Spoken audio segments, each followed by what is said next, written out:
John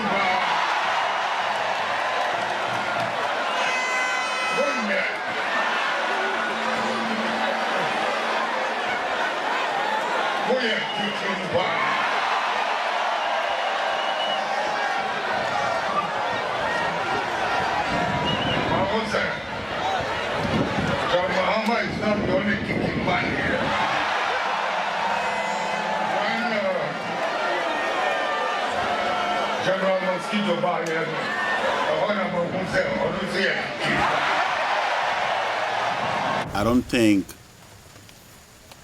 I honestly don't know how to start this video. I personally think Ghanaians didn't wake up, or nobody, I mean, who would go to bed expecting a news like this? I don't think Ghanaians really expected to wake up to hear a news. It's one of the saddest moments in Ghanaian history, to lose a personality in this magnitude.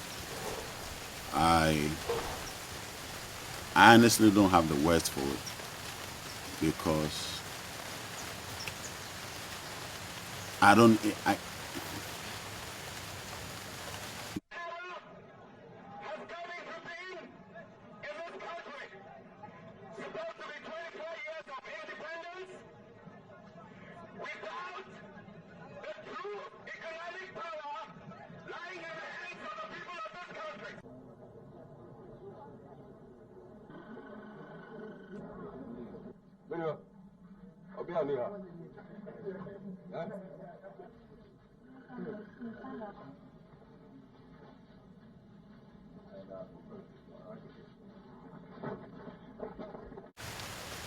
my heart really, really goes out for the family. And I'm not one of those that would, you know me, I don't do things for clout, or I don't do things to get numbers. So I'm not reacting to this because I feel it's this trending issue and everybody's going to talk about it. No, I'm doing this because this is a man that have my utmost respect, and this is a man that I personally feel has turned the course of the history of this country, I mean Ghana. Will people have a right to vote you out? And the party out? I'm saying that we can vote people in and out. Personalities, okay? But my dear, what we need to do in this country is to establish a situation where even if it was the devil who should come and sit on top of us in Ghana, by virtue of certain procedures, certain practices, the devil cannot get away with doing whatever he wants. He would necessarily have to do what the people expect of him. Without this man, this nation would not be where it is today. And I know he divides opinions amongst many Ghanaians, but without this man, the nation wouldn't be where it is today. You see, you would never understand a man like that unless you've been in the position that he was. And I've heard him speak several times, and one thing that he kept saying is the fact that this is not something he wanted to become a nation's president. Africa finds herself in a catch-22 situation, you see.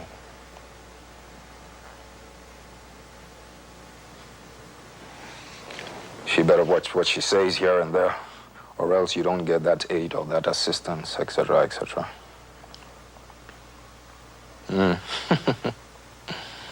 What kind of blackmail is this? And it's a painful thing for me, sitting here, to have to be making such admissions. But these are some of the truths, the hard facts, my dear. You know?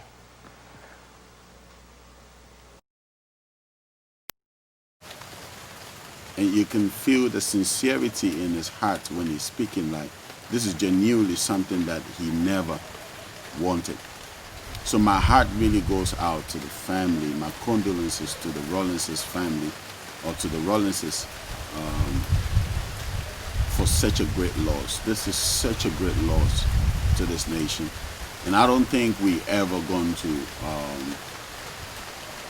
have another leader like him. I mean, everybody's created uniquely, so obviously we are never going to have a leader like him.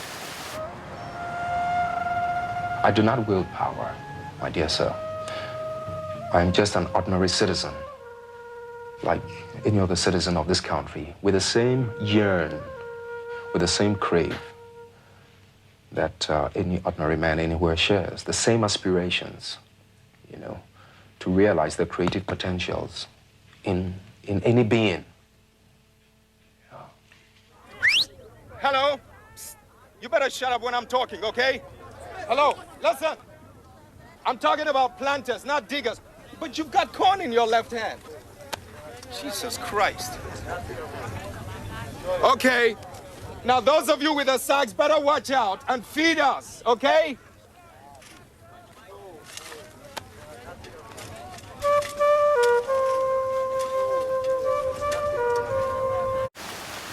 I remember recently Kennedy Japan quoted, I'm quoting Kennedy Japan in one of his interviews, and he said that this is one of the moments that I really wish Jerry John Rawlings was the president of this nation, because some of the things that are happening in the nation would never have happened if he was the president. That is the man that we've lost as a nation. That's the man that we've lost as a people. I'll say it time and time, and this is not my first time I've spoken about him. When you go through my videos, when you go through my channel, you will see that there are several times that I've spoken about this man. I don't do politics. I'm not for politics. I don't do politics. I don't do who is doing. No, I don't do that. But I know without a doubt, and nobody can deny this, that if it wasn't for Jerry John Rawlings, ex-president, may his soul rest in perfect peace, and may he join our ancestors in a great place. May he continue to lead this nation even beyond this dimension. Because without this man, this nation wouldn't be where it is today. Ghana wouldn't be Ghana today. I'm not going to use this moment to talk about all that he did, but I'm stressing on this because this is the time that you see the hypocrisy of our people. This is the time that you see how all of a sudden he will become a hero to everybody's eyes.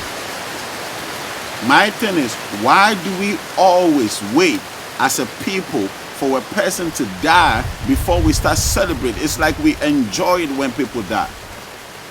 Why do we?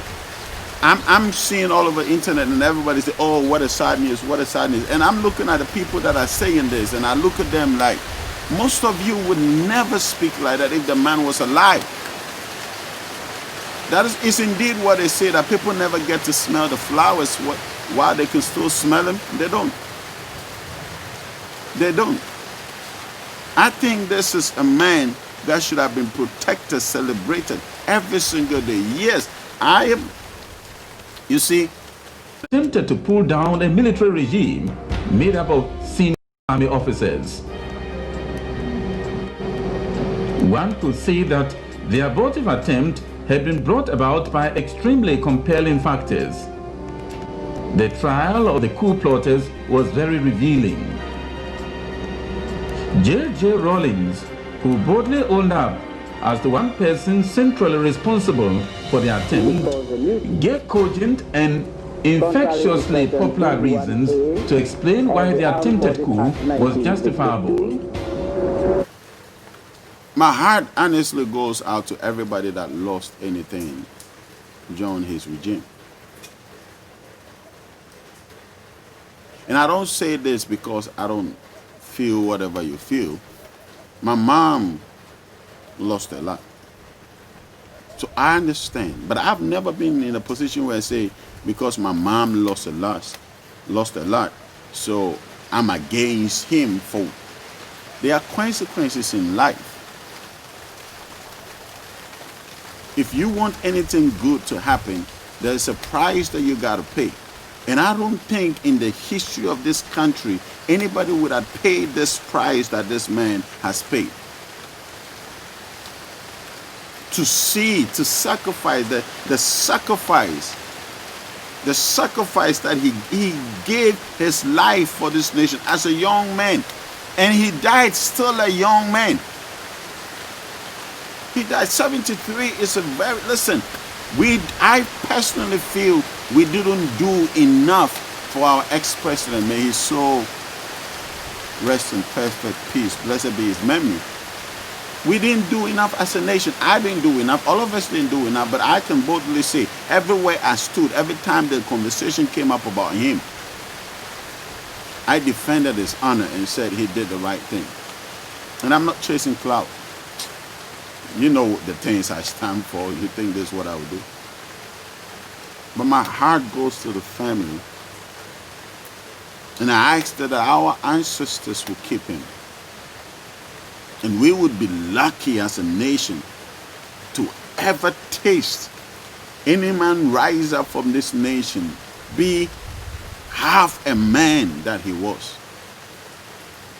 I'm being honest because most people are hypocrites. Most people are afraid to do what is right.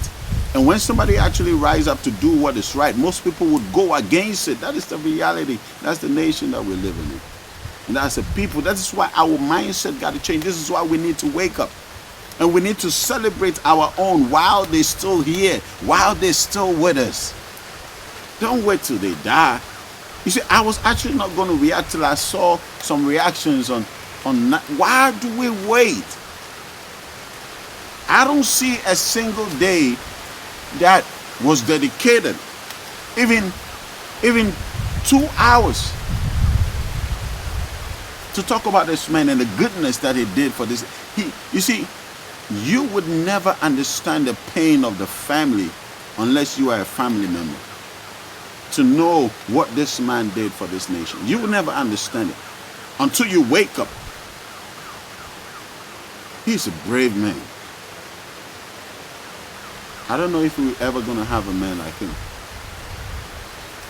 May his soul rest in perfect peace. My heart goes to the family. My heart goes to his family.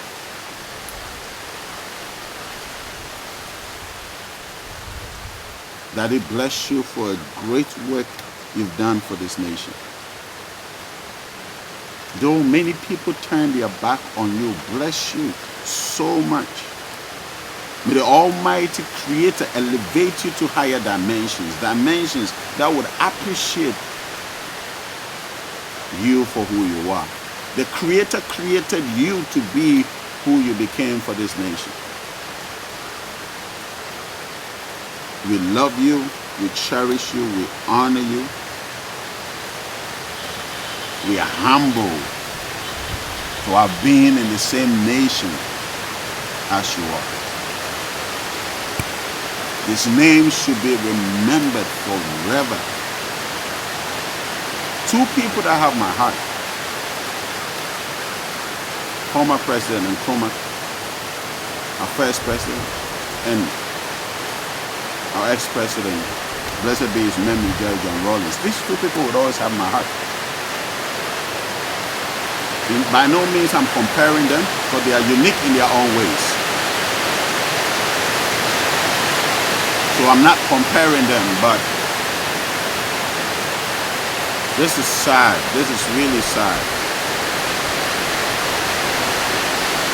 We have to learn this lesson as a people. We have to do it. We have to learn this lesson. We shouldn't wait till people are gone before we have anything to say about them. We shouldn't wait till people are gone before we sing their praises. Let's do it now.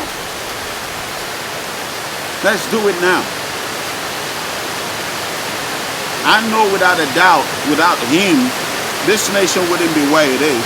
And I probably wouldn't sit in where I'm sitting right now. Because his sacrifice. Daddy, we honor you. We honor your sacrifice. We honor every single sacrifice you paid for this family, for this nation, for this country, for Africa as a whole. You're the reason why we have peace, if you don't know.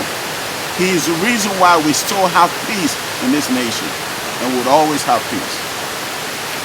We ask that the powers that be and the mother, listen, the Mother Earth is rejoicing to receive back such a great gift of a body he gave him. And the Creator is excited. But he was too young. 73 is too young. He's too young. He's too young. You'll be amazed. All the hypocrites that will come and start speaking. Please, this is not a time for pastors to come out and say, oh, we saw this, I did, I prophesied, I did. No, don't do that, don't do that. When you do that, that's putting dirt on his name. That's putting shame on his name. Don't do that. Don't do that.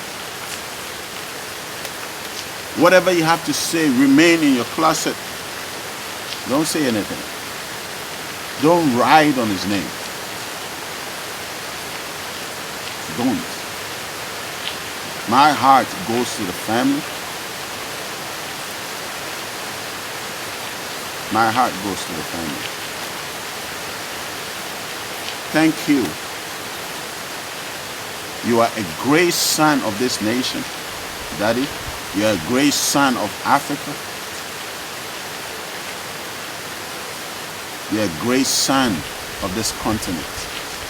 You are a great son of our people.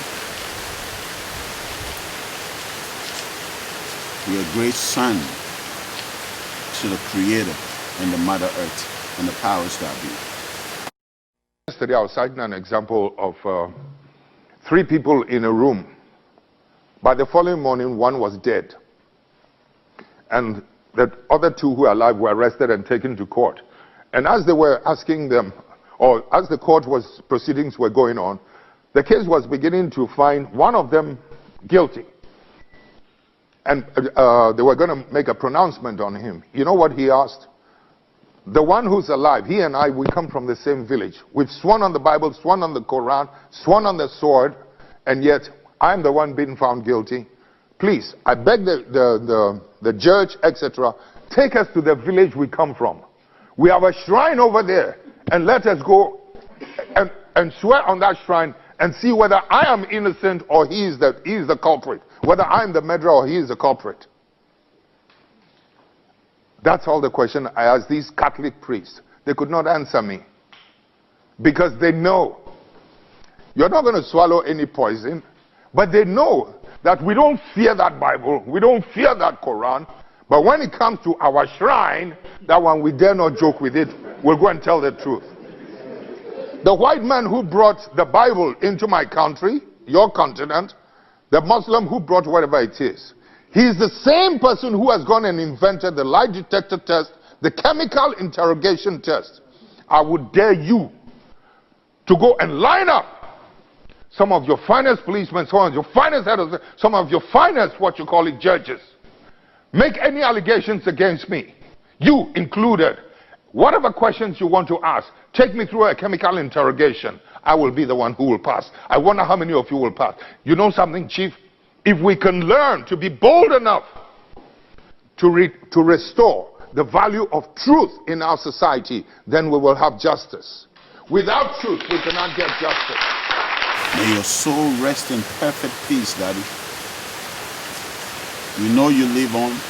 We know you've only departed from this realm. We ask that the ancestors would guide you. I know the elders are applauding him right now. I know our ancestors are applauding him for great deed he has done in this nation. As he spoke on the podium, This country is not going back. She's moving only forward. Well done, Daddy. You served a great deal for this nation and for humanity. And we would always remember you. We would always appreciate you.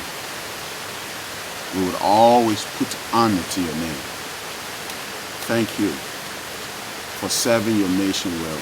Thank you for serving the purpose to which our Creator allowed you in this dimension to serve. Thank you, Daddy. We cherish you. We appreciate you. We love you. And we know this is not the end. We'll see you soon, Daddy. Keep watching over this nation. Keep watching over this nation, Daddy. Let the peace that you fought for this nation still remain. We know your works will never go in vain. Thank you. Thank you. Thank you to the Rawlingses for allowing your father, your husband, your grandfather do the sacrifice he did, for allowing him be a father not just to you, be a husband not just to you, but to the entire nation, an entire African continent, an entire black race. You will see his name will be bigger than it's ever been. Thank you, Daddy. We would always remember you. Have a great rest and continue the great deed that the Creator ordained you to be and do in the multi-universe that exists around us. Wherever dimension is receiving you right now, I know without a doubt that dimension is blessed. Thank you.